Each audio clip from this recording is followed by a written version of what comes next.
Hello, very good afternoon. Welcome to the Pulse and the Joy News channel on Multi TV. And coming up in the next 2 hours, it's a damning verdict on Ghana's education system. The Institute of Economic, Social and Statistical Research reveals a dangerous decline at all levels in our educational system. We reveal here why 80% of all secondary school graduates do not get the chance to enter the university as standards in their view begin to drop. We'll bring you those details shortly. Also, there is some trouble in terms of this lady, a 15-year-old struggling to get education in this country. She's had to resort now to sex for cash in getting back into the classroom. We'll bring you more in that special report.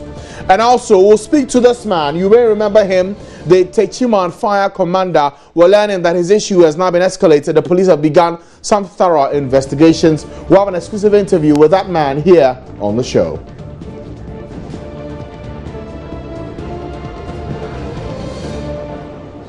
Details of these stories and more in the next 2 hours. My name is Francis Saban. Grab that chair, sit down, and let's get started.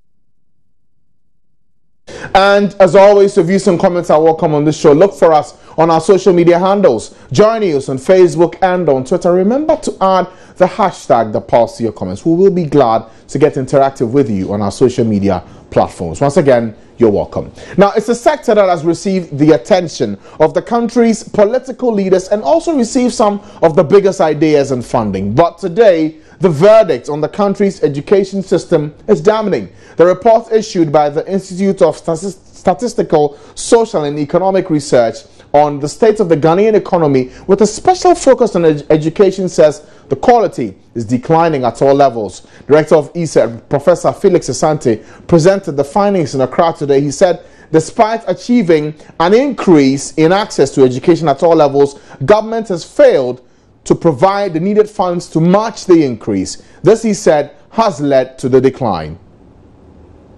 Achievements in the education sector. The main achievements of the education sector is improved access at all levels as a result of both public and private participation. At the basic level, the school feeding program, for example, has improved enrollment. There has also been significant reduction in the number of untrained teachers at the primary level. At the secondary level, we've done relatively well with the WASEC compared to students in the 4 other West African countries. I don't know whether this comparison is good, but I mean, our big brother Nigeria is in, so we'll take consolation from that we are better from them, but I don't think we should be comparing ourselves to, unfortunately, these are the 4 countries that also takes the WASEC. Private participation in the delivery of education in the tertiary sector is also a plus. And now let's look at the challenges. There's erosion in the quality of education at all levels as a result of increased access, not matched by increased funding. A secondary education system where the top 20% of schools graduate 70% of candidates for tertiary education is problematic. Enrollment in science and mathematics programs is significantly lower, stemming from the low performance at the SHS level.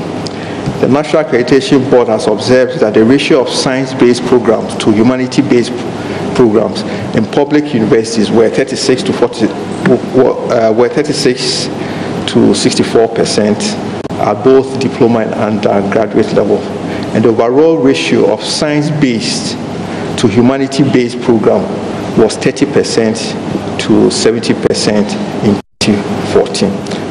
Okay. So in this case, what it means is that out of every 10 students, you have 3 doing science and 7 doing humanities-related course. Tertiary education financing has been the joint responsibility of government and students.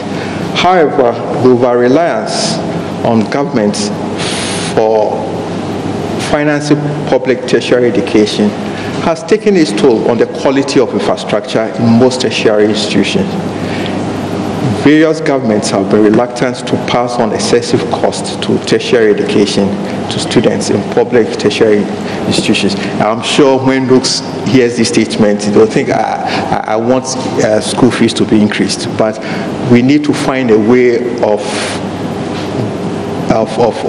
partnering government to make sure that our tertiary institutions are run in the way that we want. The implication is that costs are controlled, and such controls do not support the quality. The surge in admission rates has affected quality of delivery, since this has not been matched by corresponding increases in facilities. An inadequate infrastructure has resulted in student-staff ratio of as high as 51:1, and is still rising. Science and technology are seen globally as a solution to underdevelopment and are recognized by all governments, including those in Africa, to be drivers of development. If pupils are provided with the opportunity to study science in rich learning environment, this can boost their interest and confidence in the subject. And here there's a need to strengthen the teaching and learning of literacy and numeracy at the basic level. Ghana's middle income status will be further boosted if the universities and other tertiary institutions are encouraged to see their mission as a driving force for science, technology, and mathematics education at all levels of the education system. Now, we know education will dominate discussions from this time. We also know that tomorrow, the Ghana Education Service will be releasing the placements of thousands of BEC graduates into senior high schools. Joining us in the studio for more discussion on the details of the report as put out by ISA Today is Professor Jonathan Fletcher. He's the Dean of the School of Education and Leadership at the University of Ghana. He's also with the Institute. Thank you, sir, for coming and joining us today on such short notice. Right. Now, for you, how much work has gone into this report? Because some will say that the problems we know about education have been the same over the years. Yes. So what has changed now in this report? What is uniquely different about this report? I think to begin with, the key thing here is a report covering 2015. So a lot of the things have already been said. It's just that the report is being launched today. So, for example, it doesn't cover the performance of the students even at the WASSCE 2016. So it's a report covering, so we have to put that in perspective, 2015 report. Okay. Yeah, so some of the things we've heard before, it's just that the report has just been launched. And much as it has been launched, again I ask, yes, the information may be relevant today, but what are some of the problems in this sector that you speak of in saying that the performance or the quality of education has dwindled over the years? What's been that big contributing factor? What's the problem? And naturally, we are growing in terms of population. We are providing access to education. And so the access, if you like, should be matched with resources. Yeah, so if we're not able to, for some reason, are not able to match the increase in access with increase in resources, then of course that's where you see the erosion.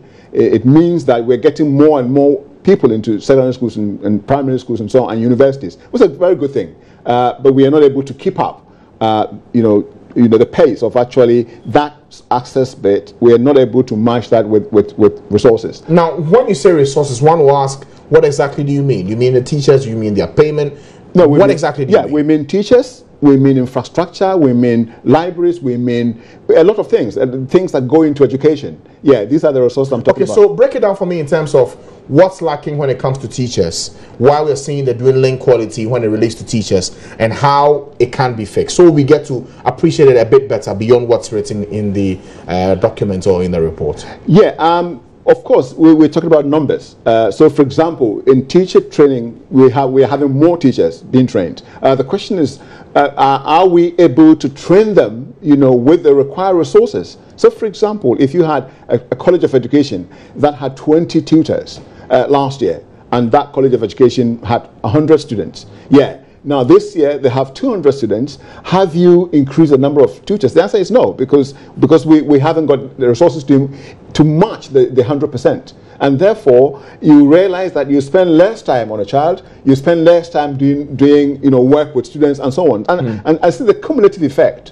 is that in the end you see that erosion. And it's not something that happens over 2 minutes. It's something that gradually builds over a year. And so so many people are sharing the same resources that were for a few people. And so the answer then would be that, why don't you increase the resources? But we don't have unlimited resources. And so we need to do it in such a way that we get the balance right, the balance between increased access and quality right. And at the moment, I think there's a lot of pressure, on everybody, institutions, to get more people through the door. And because of that, that balance is not yet there. We haven't achieved that balance yet. So what? We should stop, pause for a minute, and begin to reduce the intake to measure or be commensurate with the teachers we have in the system. This is what the university teachers have been saying all along. Yeah, because otherwise, you're getting more and more people in, and we haven't got enough people to teach them. You put pressure on the system, and so a time comes that the system will collapse. But will this be the first time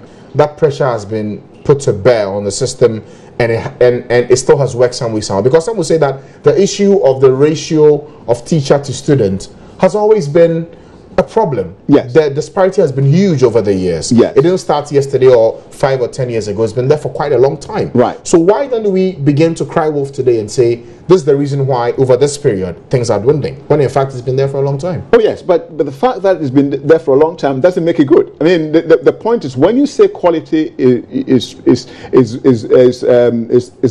diminishing, or quality is been affected, what that means is that over a period of time, as I've said, over a period of time. Now, if you ask me, is there any difference between this year and last year, I'll probably say no. If you ask me, is there any difference between this year and 10 years ago, I'll probably say yes. So it's a gradual process. It's very difficult to compare yesterday with today. It's the same. And your point is correct, that it's the same. But then if you compare it over a long period of time, that's where you actually see, the effect of this problem. And for the report you've done, from what you've mentioned also, it's clear that funding is one of the major reasons why the recruitment on that side, commensurate to the student ratio, is still a challenge. Do you proffer a solution to this problem?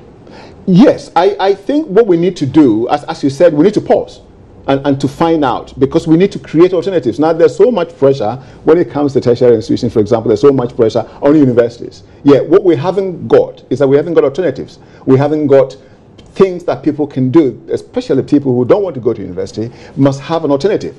Yeah, we're talking about apprenticeship system. So, for example, if you had this apprenticeship system, working, then you could say from JHS, you could, go and learn something. It's a system there. You don't have to worry yourself trying to go to SHS. Or if there was a system where people can have alternatives, then after SS, you don't have to, everybody wants to go to university. It's not going to happen. And therefore, we need different things that people can do, particularly that can match people's capabilities. But you see, the options you speak of, as we sit and talk right now, they are not available. Exactly. People are graduating every year out of the senior high schools. They are looking to go get tertiary education. You can't necessarily just freeze out the system and say, everybody stand still, don't move, let's fix this before we go to step C. So one will say that, why not manage the problem for now, while the options are looked for, put in place, and then we can begin to roll the things out. Exactly.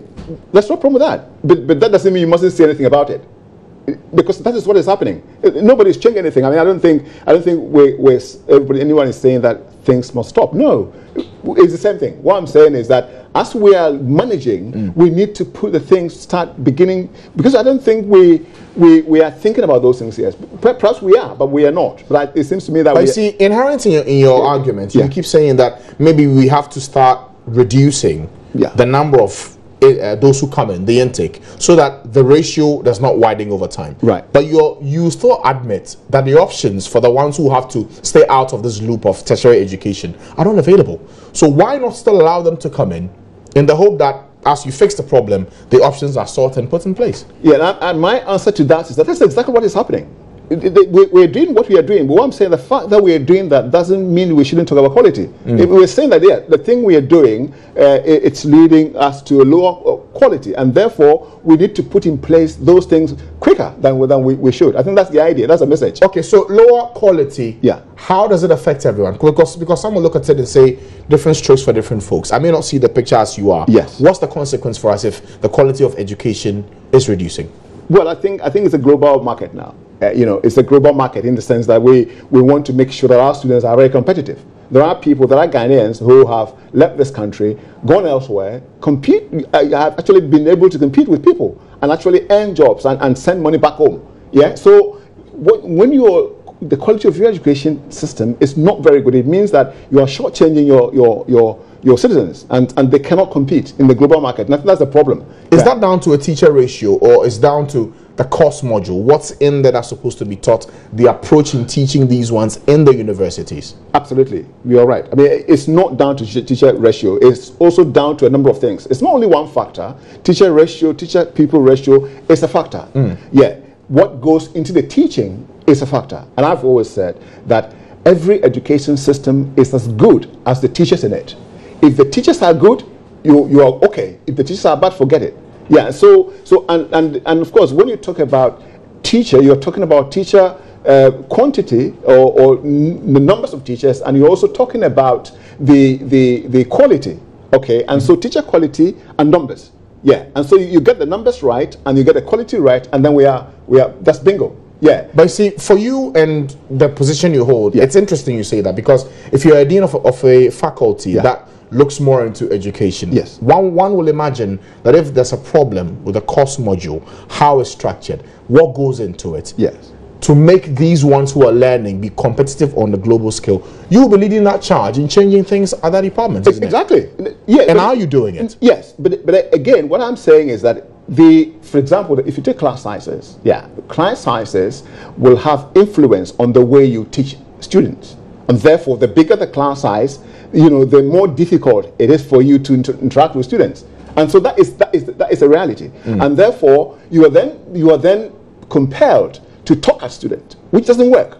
Yeah, because when you are teaching, you want students to ask questions, you want to give them time to interact. Now, if the class size is so big, then you aren't going to be able to do that, and therefore you will stand there and just lecture. That is not going to work. And so there are students in there who are there wasting their time because they are not being engaged. And therefore, to manage this, you can do one of two things. You can then say that, okay, we're going to break into groups, okay, and of course, sometimes it requires extra work, and it's occurred to me before, it's happened to me before, and I've enjoyed it because I enjoy doing it. So instead of doing the thing for 2 hours, you probably need 3 hours. Yeah, but are many more like you willing to sacrifice in times like this, recognizing fully well that there's a challenge of chipping in to help these ones, so in the end the investment made does not go to waste? That's right. We need that. Are you doing more of that? No. Because some will say you're not. No, you're just complaining about the problem, but not putting in the work. Well, it's interesting that observation. But I think there are still very good teachers doing that. Teachers working beyond the task that they've been given. People are actually doing the extra mile and so on. So, but you can't get everybody to do that. Yeah, and therefore there are skilled teachers and less skilled teachers. Okay, maybe more skilled teachers can use less time to do the work. Yeah, less skilled teachers will find it very difficult. Okay, so the idea then is that that's why we keep talking about these things. I mean, even in the university, we're talking about ways of teaching that will help students. So we're doing that even at the university level. And so the idea is that we are firing on all cylinders. And for me, when it comes to the teacher factor, that is the key. That's the most important thing. Okay. Yeah. Professor Fletcher, let me just pick up the thoughts of also another person who's been monitoring this space for a while now. Dr. Prince Ama is an education consultant joining us in this discussion today. Thank you, Doc, for joining us today. Good afternoon. Thank you for the opportunity. Dr. Ama, can you hear me? Good afternoon to you. Good afternoon, and thank you for the opportunity. Dr. Ama, can you hear me? Good afternoon to you. Yes, I can hear you loud and clear. Okay, great. So the report as put out today by ESA speaks of dwindling levels of quality of education in Ghana over the years. But the research they've done, which ends at about 2015, shows, per the evidence and the numbers, that at every level, from basic to tertiary, the quality of education in Ghana is dwindling. You've been in the space for a while now. Is that a fair reflection of what is happening in the country today in that sector? Well, I mean, thank you very much, and good afternoon to your cherished listeners. When you talk of quality, it's a theoretical concept that appears to be very difficult to be defined. So there has to be very clear indicators and benchmarks as to what the qualities what we can use to define equality. In general terms, there appears to be some dwindling, performance, at various levels in our educational ladder. For example, we've got the early grades and assessment, early grade reading and mathematics assessment program, which measures the performance of people at primary 2. The report does not appear to support any improved learning outcome. It does shows that our people are not doing well at all as far as reading and numeracy is concerned or are concerned.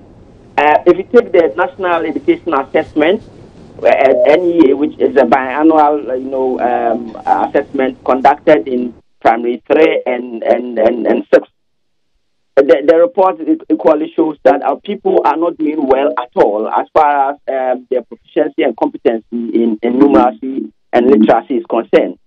And then if you go to other international assessments like trends in mathematics and science study, which we have been involved in the last 10 to 12 years, the report also equally shows that we have always, in terms of measuring our performance, against our international counterparts, we haven't been doing very well.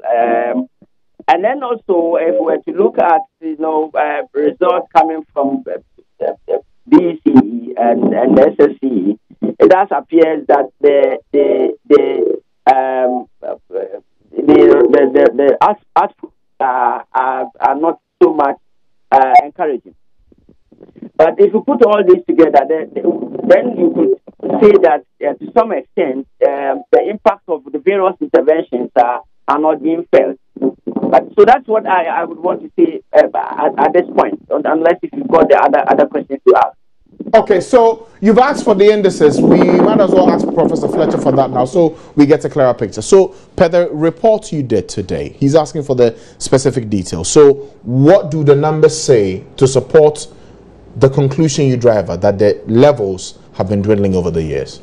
Well, the EGBA and the EGRA he's talking about, the new assessment, and students or pupils at that level should, pass. There are performance tests and so on, and students should pass at a certain percentage, 35%. If students cover 35% of the material successfully, that is one grade. If they cover 55% successfully, that is another grade. So these are the indicators that are being used. And so the numbers in the report are talking about the percentages that have actually cleared the 35% bar and the 55% bar. And what does it say? Well, it says it's very bad. It says we are below 50% in both of them. Okay, so Dr. Ama, the evidence you asked for is what's been given today. So clearly, per the reports they've done, it shows that we're still not doing well. Yes, we may lament about the problem, but let's look ahead to what we can do in fixing this. You've been in the space for quite some time. You will be able to help us with that. What do we do to turn this around, to have us come back a year from today and say we are doing well instead of not doing well? Well, yes, I think that the issue largely has to do with the input. There has been considerable amount of investment in the sector. However, there's been a little to show in terms of learning outcome, as the report might suggest, and as anecdotal evidence also appears to show. But I think that largely what we have to do is to realign, our financial commitment to specific projects. And to be able to address specific issues that confront the sector. For example, in terms of improving learning outcomes and improving results, we'll have to look at the lower level, the early grade reading and mathematics program, our assessment, is supposed to be used to improve learning outcomes at the preschool level. And so once we have been able to identify that, for example, a large proportion of our people are not able to read, over 90% of them cannot read, we will have to then develop interventions that seek to address them. Of course, there appears to be a lot of interventions being undertaken, but it takes a long time. The complementary basic education program is ongoing. The USA Learning Project is ongoing, and I'm involved in it as well. But they will take much more time for us to see the needed impact. The other thing has to do with a provision of teaching and learning materials and teacher quality. The problems that teachers have had is that regardless of professional development approaches that we will provide for them, they still have difficulties in identifying and having relevant teaching and learning materials that will allow them to be able to teach in a way that will enhance conceptual understanding of the learning activities. So we need to provide more teaching and learning facilities that can support proper, and improved learning outcome. And don't forget that this whole idea of improved learning outcomes fits into the whole global goal of the Global Sustainable Development Goal 4, by 2030. So I think that largely the teacher quality has to be improved. There's a TTEL project ongoing, and of course it will take time for us to see the benefits.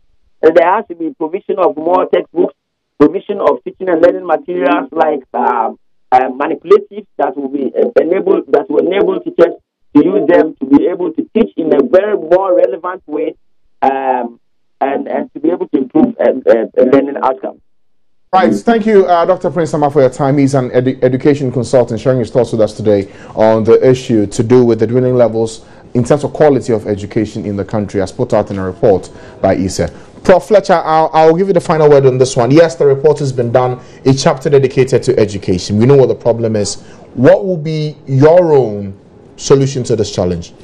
Right, and I think he mentioned teacher education. I think that's where we start from, teacher education. And I think he said rightly that there are intervention programs going on. It doesn't mean that they will yield results tomorrow. So we are all involved in this, particularly the TTEL project, for example, trying to transform teacher education in this country and trying to support teachers to be able to support learning. The way we've been doing it isn't helping. Yeah, and so we are finding new ways of delivering the curriculum in such a way that students will be able to apply the things we teach them in classroom. Yeah. All right. Thank you so much for coming, Prof. And pleasure having you in the studio today to discuss the details of this report you've put together. I'm sure that for many who are watching at home, they will have their own thoughts to share. In fact, in preparing for this conversation, we tried getting in touch with the Education Ministry on what they made of this report and what they will also do to help to turn things around per what has been captured in this report. We were unable to reach them.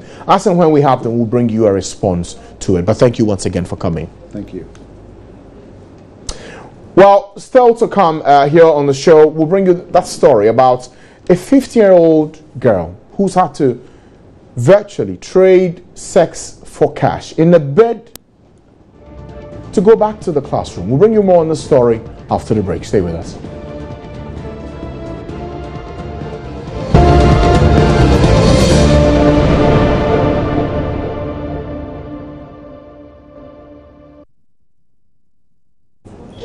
You're welcome back to the Pulse on the Joy News channel on Multi TV. And just before the break, we were talking about education and that report by ISA. We're still staying with education, but this time about the struggle of a 15-year-old. Imagine a 15-year-old girl so determined to go back to the classroom after being forced to leave for lack of funds to pay school fees for a school uniform.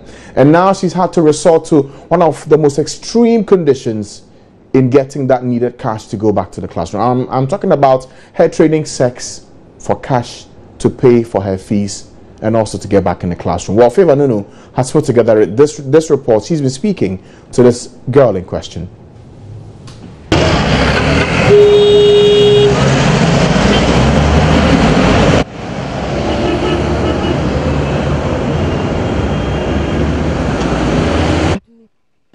It's 9 a.m. in the morning, and this 15-year-old, whom I call Mimi, is stepping out of her cubicle wearing a green tank top and a tight miniskirt. She has spent a month here at the Kokumba market working as a child sex worker. I had identified a known brothel in the area when I chanced on her with another teenager. Just a prostitute. Just because I want money to continue on my school. That's why I came and work here. Which year did you start prostituting? almost 1 month. So what happened? What happened before finally you had to resort to prostitution? My friend brought me here, but I shall go back to Kumasi. You want to put money together to be able to go back to school. When did you leave school? Almost 1.5 years. At which level? SS or JHS? I complete JSS. So I inquired about how she came to settle at the Kokumba slum instead of being in school. My mother doesn't work. She's at home, but my father traveled to so many places. But I couldn't find my father just because they don't have money to continue on me. When did you leave school? Almost 1.5 years. I complete JSS. When I be in this work, one day I can get 1.2, 1.3. And I'll save almost 50 Ghana or 60 Ghana a day. That's why I'm working this. Is it not difficult? It's difficult. It is. Do you have to sometimes take I don't take alcohol, only Coke or Fanta. I don't smoke also too. Mimi was shy about opening up on her work as a prostitute as she bows her head and speaks to me, but says she also has dreams of a better life in future. I want government to help me to go back to school. I wanted money to go back to school. Just because I don't have money, that's why I'm working this. If I get the money right now, I'll stop the job and go back to school. What do you want to be in future? A bank manager. Favor Nunu for Joy News.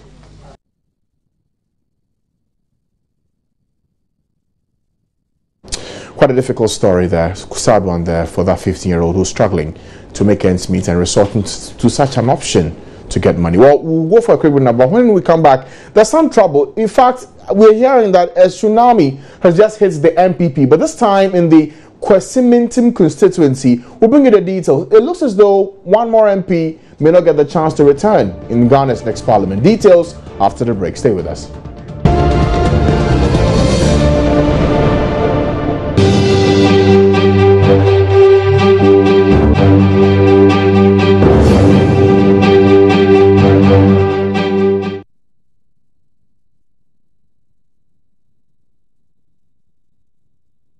You're welcome back to the Pulse on your election headquarters. And let's take you to the Western region now, because it was built to be a crucial day for the New Patriotic Party in the Kwesimintim constituency, as delegates there have voted to elect a parliamentary candidate for that constituency going into this year's elections. Now, this is coming following months of a legal battle over the eligibility of one of the candidates, Joe Mensah. We know that matter was since resolved and he was cleared to contest in today's primaries. And it looks as though the scales have tipped quite significantly today in that outcome of the votes and primaries in that constituency. Let's get details now from Kweku Superpra. He's been monitoring that primaries for us. Kweku, good afternoon to you. We know the two Joes were down on this primaries. What's the outcome?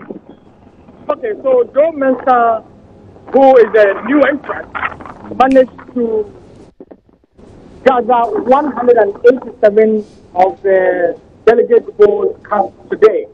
And the incumbent, Joe Bedouansa, also got 122 of the votes. That makes it up to 309 votes of the delegates that are supposed to have cast their votes today. A total of 341 people were supposed to vote today, but as it turned out, not all of them came to cast their votes. But it's been a shock to a lot of the people that came around. It's been excitement also for the winning side. And as I watched Joe Bedouansa's demeanor while he sat there waiting for the vote to be counted, he was in a very pensive mood. But as the vote began to tick on for Joe Mensah, I saw that Honorable Joe Bedouansa, whether he had a call or pretended to have a call, just moved out of the auditorium quietly and walked out and out and out till he disappeared from this environment. I've seen that most of the supporters are also out of here. They vanish like ghosts. And so it's been a party for the new entrant, Joe Mensa, who the party a while ago, like a few months ago, purported not to have united the party enough, not to be a member of the party, not to be known by any other person in the party except for his family members with whom he registered as a member of the party with several years ago as he claimed. So it's been a vindication for Joe Mensa today at the Obri lotteries here in Takoradi. But joining me to cast a bit more light on this factor is Okatache Amankwa Afrifa, who is the communications director for the NPP. I'm going to ask you just a direct question here now. You said the party actually claimed that this gentleman who your delegate have voted for today is not a member of the party. Now you are taking an alien into battle. Your chances. The party didn't say he was an alien. It was his contender, and don't put the case to court and all the blah blah blah blah out of it. But I think that the delegates have spoken. They are the people at the polling stations who are going to work for the party, and they have said that it is Joe Mensa who can give us more votes and who can retain the seat for us. So I think as a party and as a region, we embrace the decision of the delegates, and we are going to make sure he fills his filing form and everything so that he can file on Friday. Then we'll proceed with reconciliation processes so that we bring everybody on board the NPP train for victory and for retention of the Westminster seat. What critical factors for you culminated into this victory for this quote-unquote unpopular candidate for this election? Because you look at, do you think it's apathy, hard work on the part of Joe Mensa, or that people are just tired of Joe Bedouansa that made us see this kind of turnaround?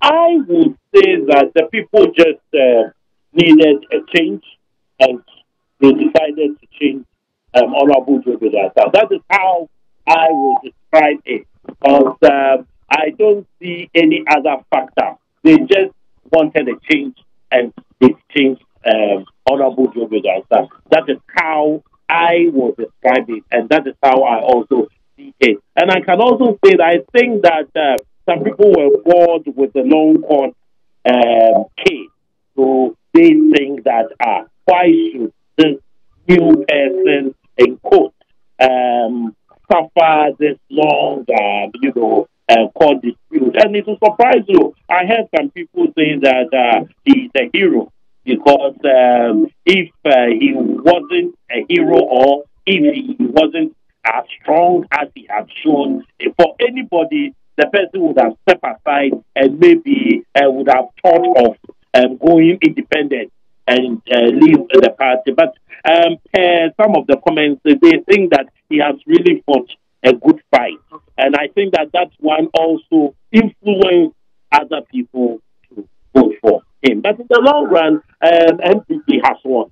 Surely. But Francis, clear to the point also is that Joe Mensa has really suffered under the hands of supposedly some big wigs of the party, because from the Brooks Vine, between the time that a court judgment was made, there were lots of calls on him to step aside, people asking him that he's putting the party's image into disrepute and that he should just walk out of this race and let Joe Bedouansa go unopposed for that acclamation. Even yesterday, the people on the side of Joe Mensa gathered at this very location ostensibly to cast their votes, but the program was called off. Allegations that have been coming up also indicated that all of those factors were in a way designed to smoke him out of the system and to let Joe Bedouansa go unopposed, not unopposed, but to have a very easy way into the candidature for the NPP as far as the constituency is concerned. So, for instance, that's been it here at the constituency of the NPP. Joe Mensa now carries the day, goes into the elections, as a candidate for the NPP. Question just before I let you go. For the one who's lost this primary, Joe Bedu-Ansah, he's been holding this seat since the year 2000. What, in your view, and with what you've monitored in his constituency, are some of the reasons for which members of the party think it's time for him to move on? Okay, so the last time I heard people of Joe Mensah's side articulate issues about his performance and his contribution to the constituency, the only critical thing that I remember they bumped around a lot of times in that discussion was the fact that those Bedu-Ansah has scholarship schemes that are designed for the people in the constituency, from Window, from Adiantem, from Asake, and this environment. But really, one would ask, is that all? Is it all about scholarship?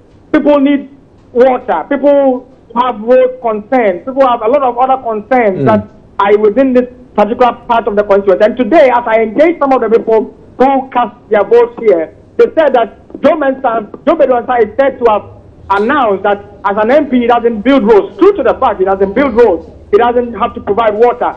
But they said that they believe that as an MP, he should have been a development agent to supply and to provide all of these amenities, or to lobby and influence these facilities to come into the area.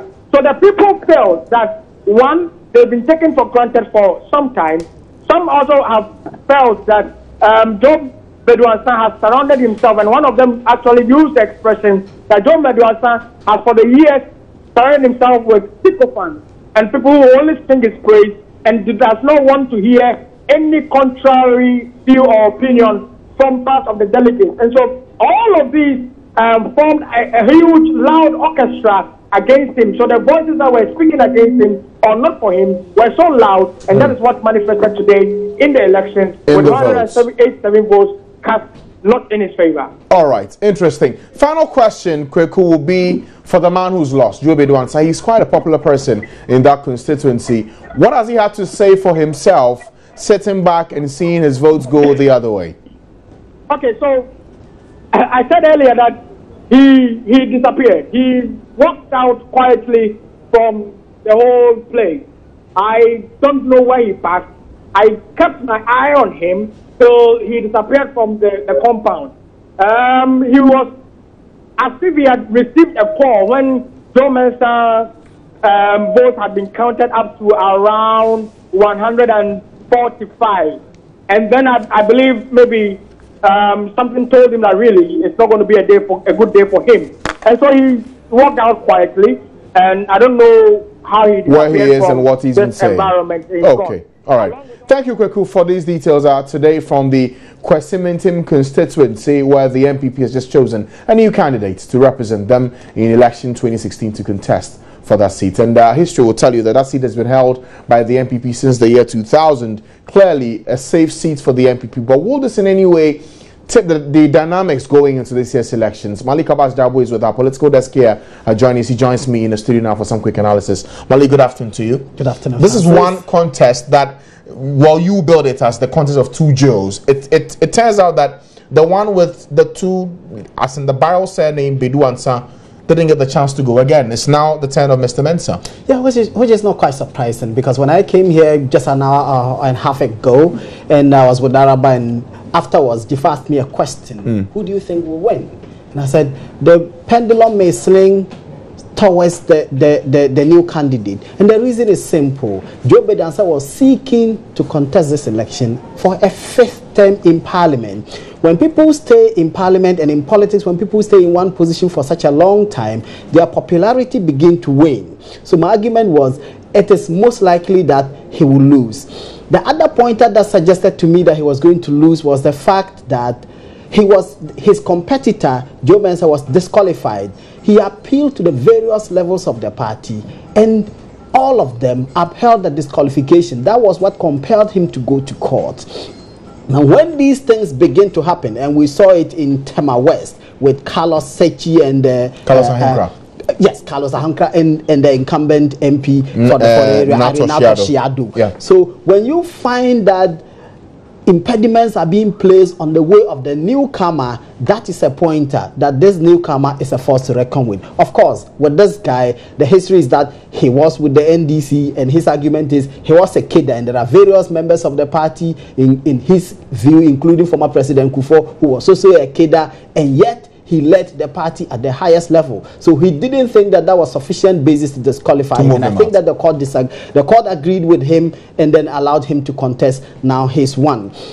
We know that he's been in that area for such a long time. He's fairly new. When you talk to people within the area, they say they don't know him too much in NPP politics, but he's been in Takoradi for a long time. And he's worked at the Ghana Port Harbours Authority. Once you mention Obri, his name comes to mind. And for many who have lived in that constituency, which have been there quite for a number of years in my times in Takoradi, it shows clearly that he had some popularity in the community. But one thing that we need to point at here is this. If in the run-up to this primary today, the executives were of the view that he was not supposed to contest, he's gone through legal means to get himself back in the race, and now he's won, does this not present a difficulty for a man who's been fought against by the party and its executives in that constituency seeking to win this? It was one of the things I raised when I was having a discussion with Daraba, and I said, if they don't play it well and the supporters of Joe Biddy Ansah decide to sit on the fence, that will work against them. However,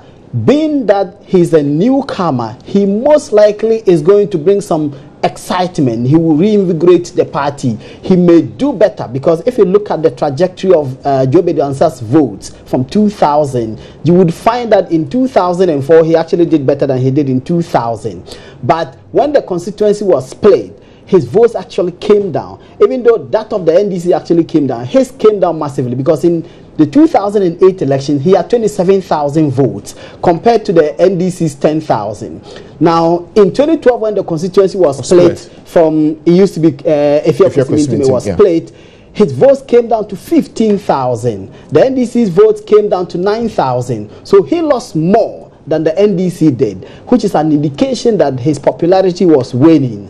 This newcomer may bring some excitement and reinvigorate the party, re-energize the base of the party, and it may work if he's able to get Joe Biddy Ansah to support him. Okay. I know some have called the Efia constituency the Florida of the NPP in the Western region.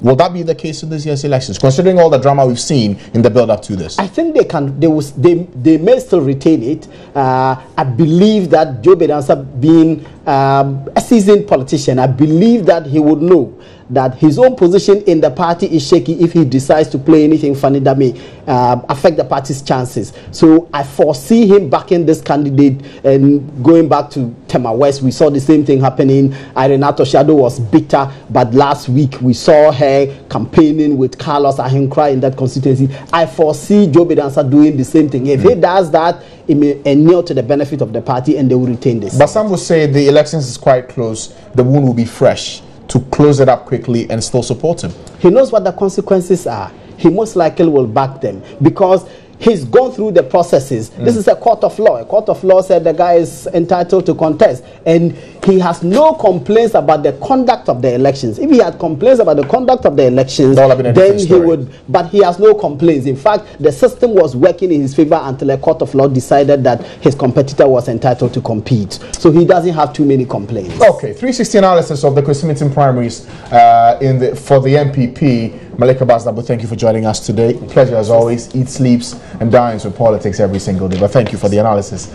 today. Well, there's still more to do on the campaign trail, because still with the NPP, the running mate, Dr. Mahamudu Bawumia, has been busy talking about the performance of the Mahama administration in the past 4 years, likening it to Ghana being a vehicle and the president being a driver, questioning his competence in driving the country in the right direction. In fact, let's speak to Richard Kojo-Nyarko. He is the Central Regional Correspondent following Dr. Mahamudu Bawumia now, to give us an update on what's happening on this. Okay, we will speak to Richard in just a moment. We'll go for a quick break, and we'll come back.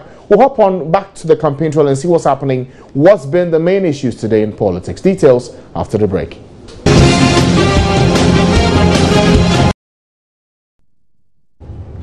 You're welcome back to the Pulse on the Journey Channel. And just before the break, we were talking about what's happening on the campaign trail. Well, as I mentioned at the top of the hour, we know that in the Western region, the tsunami has hit the Member of Parliament for Kwesimintim Joe Bedu Ansah. He's been denied the chance to be re-elected for that constituency for a fifth time of asking. That seat is now, the candidature for the NPP has now been taken over by Mr. Joe Mensah. But just across town in the central region, we know also that Dr. Bawumia, the running mate of the NPP, has been busy talking about Ghana being likened to a car with the president, John Mahama, in his view, driving the country in the wrong direction, not having enough competence to do that. Let's get more from Richard Kodunyak, who is following the NPP running mate, for some more details. Richard, good afternoon to you. Good afternoon, Francis. Richard, good afternoon to you. Good afternoon, Francis. Right, so where is Dr. Bawumia now, and what's he been talking about? Well, we are now in Ejumako Enyan Isiam constituency. This morning we started in the Ekunfi constituency. You know, it is in the home constituency of the former president, John Evans Atta Mills. And what he's been telling the people and the party supporters there is that Ghana is like a bus. I mean, it can be a Yutong bus or a Metro Mass transit bus, which the president is the driver and in the driving seat. Now, he sees Ghana as a car that is moving towards the wrong direction with the president in the seat. And he was even asking the people whether that bus that the president is driving is not running into the ditch. And the president said, and the people said, yes, the bus is indeed not running in the right direction. So he said that if that is so, then they should give the mandate to Nana Akufo-Addo, another driver, a specialized driver, of course, who will drive them to the preferred destination, because they cannot pay their water bills, they cannot pay their school fees, and they cannot settle other things and have a meaningful standard of living. And so he is urging them to do that one. But some of the chiefs that the running mate has been going to have also been telling him that, well, it is not out of place for him or the chiefs to start endorsing or advising their subjects to vote for one presidential candidate or the other. He says that the Constitution says or confers or on the chiefs not to engage in active partisan politics, but it does not say that the chiefs cannot advise their subjects if those previous government that came to promise them are not fulfilling their promises. Bad rules are there, deplorable school buildings and other things that the politicians have promised them and they have told. And so he is saying that the chiefs can go ahead to advise, and he himself is advising the subject to vote for the NPP presidential candidate, Nana Akufo-Addo, in the coming elections. And Dr. Bawumia, again, when it came to Ejumako Enyan Isiam, has been talking about the fact that the NDC does not understand the slogan that they are moving with, the changing lives, transforming Ghana. He says that if they understand the slogan, they wouldn't be crippling all the social intervention strategies or programs that the NPP put in place. Talk of the school feeding program, talk of the free maternal care, and a lot more, the NHIS. Dr. Bawumia says all of these things the NDC government has collapsed, and so they should give the NPP a chance to right all the wrongs that have been done against them by the NDC government. And so basically that is what Dr. Bawumia has been saying today. We know also that the chiefs he's been visiting have also been reacting and speaking about some level of support and advising their people to also vote for them in this year's election. What was that about? Yes, the chiefs, what they have been saying, and it hasn't been one chief. It appears that a lot of the chiefs are towing along the same line. A short while ago, one of the chiefs said that Ghanaians should disregard the fact that people are speculating that Nana Addo is old, Nana Addo is sick, and cannot become the president. He says that he should disregard all of these saying, because Nana Addo is as strong and fit as anything, and he is fit for president. Just a while ago, I also explained to you how one of the chiefs also said that, well, the chiefs can advise their people, and so they should vote for the parliamentary candidate in the Gomoa constituency where Dr. Bawumia went. He says that parliamentary candidate is described as a homeboy. He comes from within them, and so they should vote for that person, because if he goes to dine with the high and mighty in society, he'll remember them and then come to their aid to build the society there. And they shouldn't vote skirt and blouse. They should vote for for that candidate and they should vote for Nana Addo Dankwa Akufo-Addo in the December poll. All right, thank you, Richard, for those details. Dr. Bawumia clearly busy in the Central Region continuing his campaign tour. We know it's a 5-day tour. It's only 2 days, and it looks as though the jabs have already begun to fly in from the camp of Dr. Mahamudu Bawumia.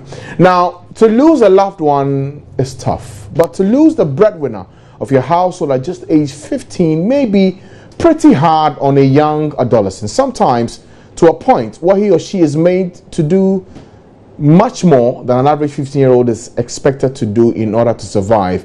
That's the story of the 22-year-old Zaidan Mustafa. Despite his challenging adolescent life, Mahmoud Mohammed Nuruddin reports on a success story after he defied the odds to become a software developer. Actually, I had this idea ever since I was in primary school. You know, when my dad bought me my first laptop, you know, I was using this computer, and all what I ever thought of is like me creating something that I'm going to be the first person to create it in Africa. Like my dream was to learn how to program a robot, because like I like robots, so I was so much into robots, and I wanted to be the first guy in Africa to program a robot. So ever since then I've been always thinking of me creating my own things, and so that the African people can also use it. The browser is being designed in Ghana's colors to give it a national identity for present and potential users. Zaidan claims it is the fastest web browser that can operate on different computer systems. What's so unique about this browser is that, you see, when you compare this browser to Google Chrome, Mozilla, you see, that browsers were built like they were built for highly powerful machines. Like you can have Mozilla and Google Chrome on P4 and P3, but when you're talking about this browser, you can use it on Pentium 4, Pentium 3, and Core 2 Duo. You can use it on it. It's very fast. Like it wouldn't give you problems, and like the bugs. This is the beta version, and I'm working to come up with the full version. So like it has less bugs. Though there were challenges at the developing stages, Zaidan says he was determined not to let himself down. First of all, I needed to have a strong internet connection, and that was very hard because I can't get a strong internet connection. Daytime I have to wait until it's 12 o'clock. So I have to sit all night from 12 o'clock to 5 o'clock. I have to be on the computer, attending to classes and designing this software. His aim is to develop software for the health and security sectors. I wanted to come up with a software that is going to that is going to store the health history, health history, everything about patient information, like it's going to be on it. So even if you go to the hospital and like it will be very easy for the doctor to know your health history, like it will all be on the software, so the doctor will be able to track down your health history and your health background. And talking about the police the security sector, that's when it comes to criminal records, it's very poor. Like I wanted to also create a software that is going to be able to stores, because when you go to a police station to record or to make a complaint, they don't type it on the system, they write it. So I wanted to create a database for them that is going to enable them to store it. Zaidan Mustafa is just one of many other creative students who need some push to be able to build their future. Mahmoud Mohammed Nuruddin reporting.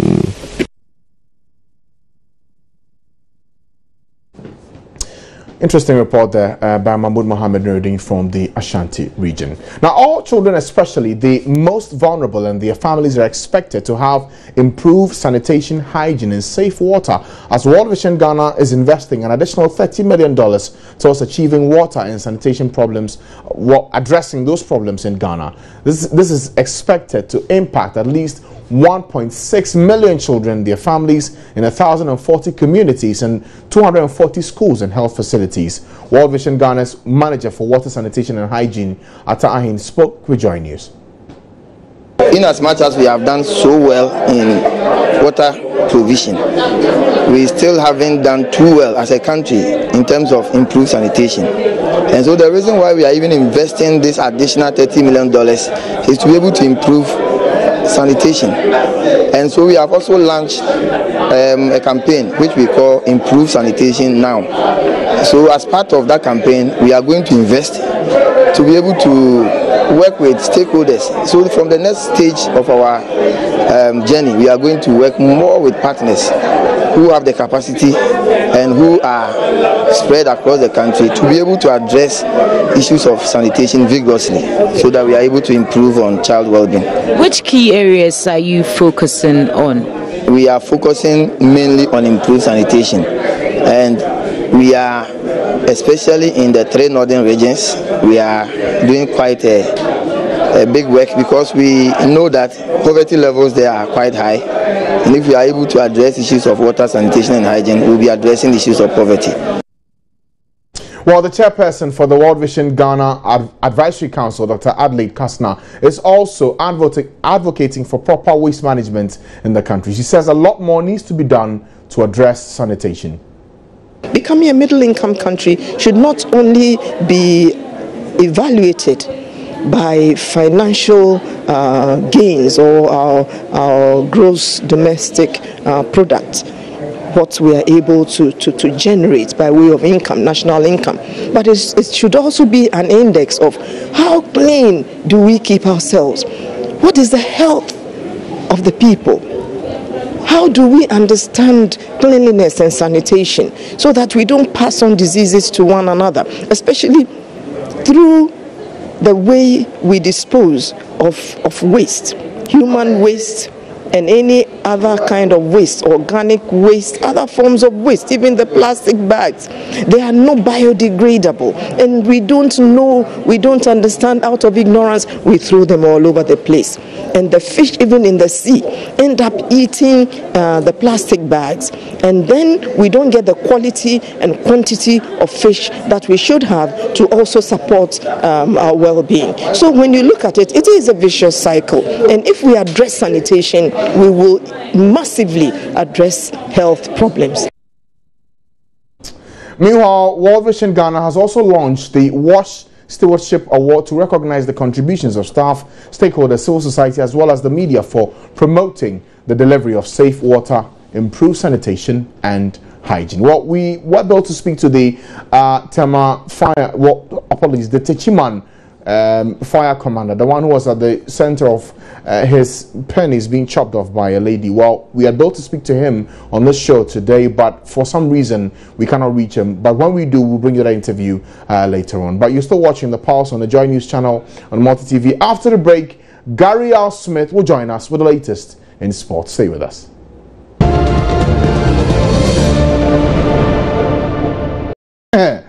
Adult life. Fighting ISIS. Okay, I think we left it with Trevor Noah, but make of it what you will. That's how we end the pause for today. For more news, you can log on to myjoyonline.com. That's where you find all the trending news and breaking stories.